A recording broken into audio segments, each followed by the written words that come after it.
If you're seeing this, then I'm far too gone. I think I might die tonight. Maybe not. I don't even know. But if I do, please, spread the word about this. But before I tell my story, I should give some information about myself. My name is Chris, and I'm a 22-year-old male. I live in a small but nice town with a few residents. I'm not sure if they're gonna be okay. Oh, my town is also near a suburb with a big park. I never went to it, but I did hear about disappearances related to the place. I guess I should tell you all what happened. So one night after a grocery run, I was walking along the sidewalk. I'm a careful person who doesn't want trouble, of course. Suddenly, once I walked past a sketchy alleyway, I heard mumbling of sorts. Being a curious and idiotic human being I am, I took a peek through the alleyway. I saw a hooded figure doing a bowing session, mumbling, "The silencer will save us." Over and over again, I saw a lot of writing on the walls. Some saying, "I live to serve the angel to our silent minds," or "Rejoice the hour of silence." One stood out the most. It wasn't a writing though. It was a drawing of some creature's hand. It looked inhuman and robotic, spindly fingers that came down from above, like an angel coming from the heavenly clouds. I didn't want to bother him. I've seen worse before, of course, so I just walked off. But the next day during the day, I saw that hooded figure again, but this time they were dumping something in what I can only describe as an ancient bowl. I quickly got out of there as fast as I can, not wanting any trouble, of course. I saw him again for an entire week, but recently, like today recently, everything changed. I walked past the alleyway of that, I guess, cult worshiper. I heard him talking to himself, or to someone. I was growing tired of his nonsense, but listened to his blabbering, and I could swear I could hear another voice speaking to him. I only heard him say, "Yes, my God, what do you need me to do?" "And I'll get that done, my Savior." That was the final straw. I walked up to him and tapped his shoulder and spoke in an annoyed voice. "Hey buddy, worship your God somewhere else." The figure turned around and kicked me out of the alleyway. I held my belly as he kicked me there. "You just don't get it, do you?" he said. Now I could make out his accent to be Australian. I looked up at him in a terrified look. "The silencer is my God, my Savior, and you disrespect him like that?" In rage, he put his hood down and stepped into the streetlight. Now I could see. He wasn't human. He had holes all over his body, metal parts exposed. His feet were just pieces of metal. "You know, you could be a good sacrifice to my Lord. Now just stay still while I kill you." Once he said that, my only instinct was to start running as fast as I could, but I could see he was faster. He looked different, however. He looked deranged and insane. His hands trembled, not in fear, but in eagerness. It wanted to serve me to his God. But once I turned a corner, he tripped and fell on a big piece of rock, which seemingly knocked him out despite him being a metal robot creature. I returned home, out of breath, tired, sweaty, and afraid. Once I calmed down, I gave 2 of my friends a call. One said he could come, but one couldn't make it, as he was still in grief over the loss of his daughter. I heard what happened, so I respected his decision, of course.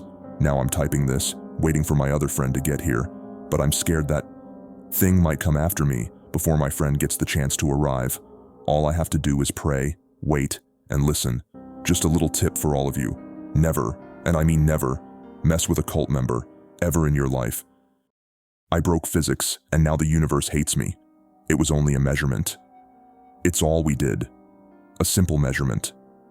According to the uncertainty principle, you cannot know a particle's momentum and position at the same time.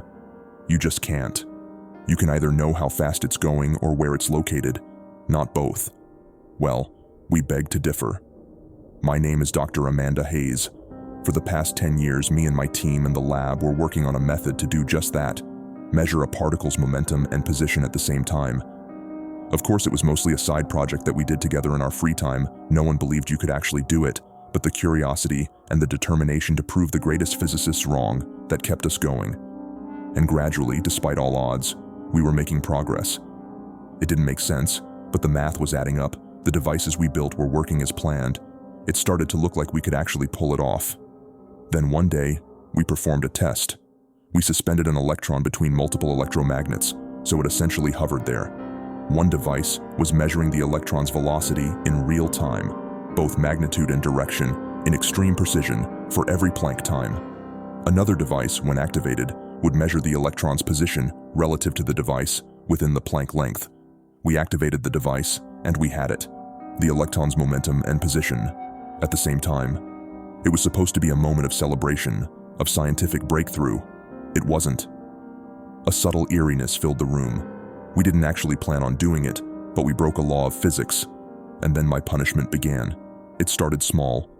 Over the coming weeks, as we were writing the paper, I noticed various small objects going missing. A toothbrush, car keys, a mug, etc. I didn't really find it unusual at first. I just put it down to me forgetting where I put stuff because of the stress from writing the paper. But it was slowly becoming weirder. My red car became blue, despite my husband claiming that it's always been blue.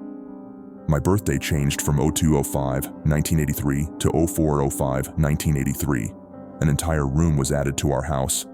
I felt I was going insane. One day, roughly 4 months after the test, I headed to the lab to finalize the paper and get it ready for publication.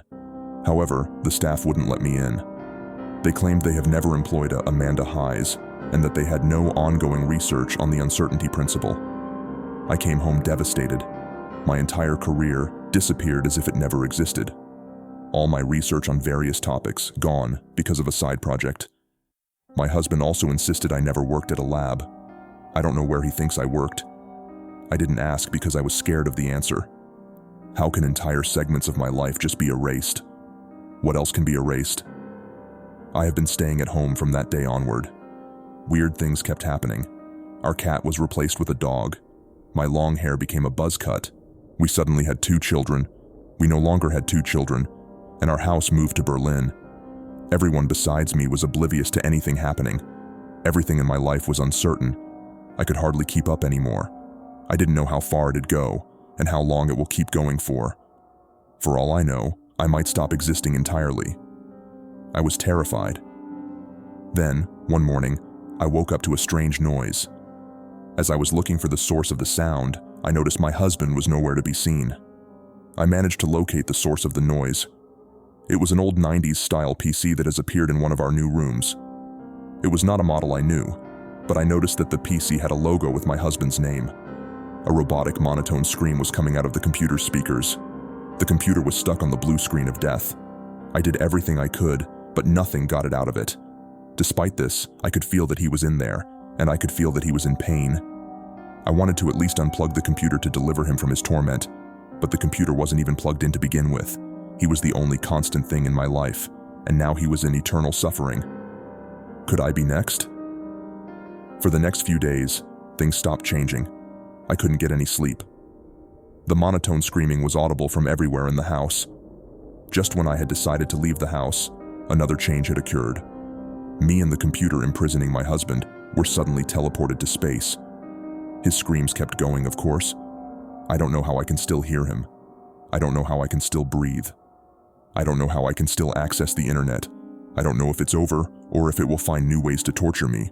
All I know is that as I stare into the void of space, the void stares back.